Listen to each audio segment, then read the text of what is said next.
இது ஒரு முந்திரி தோப்பு. கடலூர் பாண்டிச்சேரிக்கு இடையில் ஒரு நெடுஞ்சாலை ஓரத்தில் இதை எடுத்திருக்கேன். முந்திரி எப்படி இருக்குன்னு சொல்லி பார்க்கலாம். அதில் இது முந்திரியோட காய். இது விதை பார்த்திங்கன்னா இப்போயே வெளியில் வந்திருக்கும். இந்த முந்திரியோட விதை வெளியில் வந்துடுச்சு.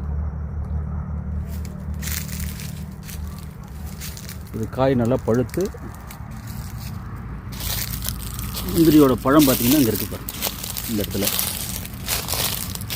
இது முந்திரியோட பழம். இதில் இருக்கக்கூடிய விதையை தான் எடுத்து ப்ராசஸ் பண்ணி இது முந்திரியாக எடுத்துப்பாங்க.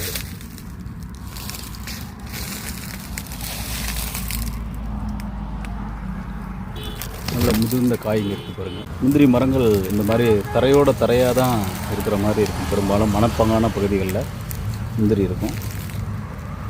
அதோட கிளைகள்லாம் பார்த்திங்கன்னா ரொம்ப கீழாவிலே இருக்கும். ஒரு குடை மாதிரியான அமைப்பில் இந்த முந்திரி மரங்கள் நிழல் அதிகமாக இருக்கும்.